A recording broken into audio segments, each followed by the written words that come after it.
पे महकै पियरी सावन सोहै नाम। पियरी पियर भइल सारी देहिया पियरी सावन सोहै नाम। पियरी पियर भइल सारी देहिया पियरी सावन सोहै नाम। पियरी पियर भइल सारी देहिया पियरी सावन सोहै नाम। जेठऊ भेजे तर जोड़ा सिसिया गम गम गम के दुअर पे महकै पियरी सावन सोहै नाम।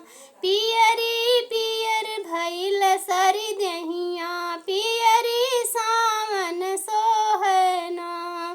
पियरी पियर भइल सारी देहिया पियरी सावन सोहै नाम।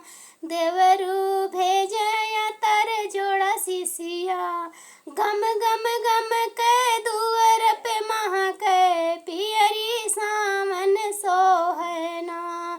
पियरी पियर भइल सारी देहिया पियरी सावन सोहै नाम। पियरी पियर भइल सारी देहिया पियरी सावन सोहै नाम। बाबा भेजे तर जोड़ा सिसिया गम गम गम के दुअर पे महकै पियरी सावन सोहै नाम। पियरी पियर भइल सारी देहिया पियरी सावन सोहै नाम। विंध्याचल के देवी द्वारे खेलै कजरी। विंध्याचल के देवी द्वारे खेलै कजरी। केहू चढ़ावे पान फूल केहू चढ़ावे नारियल चुनरी। केहू चढ़ावे पान फूल केहू चढ़ावे नारियल चुनरी। हमरे ससुरु चढ़ावे रस भरी गगरी रस भरी गगरी। विंध्याचल के देवी द्वारे खेलै कजरी। विंध्याचल के देवी द्वारे खेलै कजरी।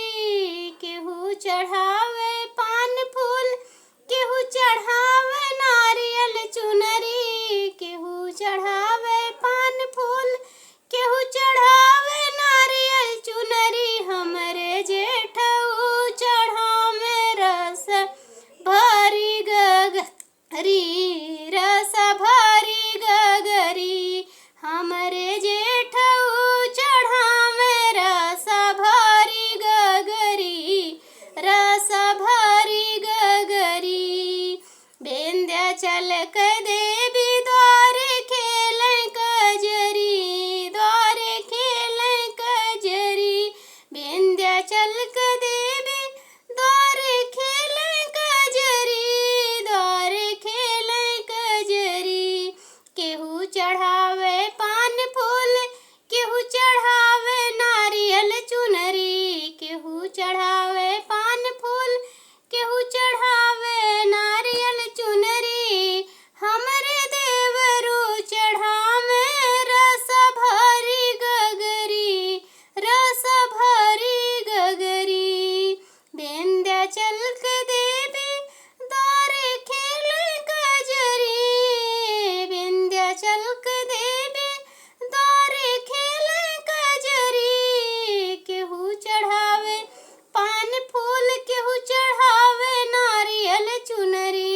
केहू चढ़ावे पान फूल केहू चढ़ावे नारियल चुनरी। हमरे स्वामिया चढ़ावे रस भरी गगरी। हमरे स्वामिया चढ़ावे रस भरी गगरी। विंध्याचल के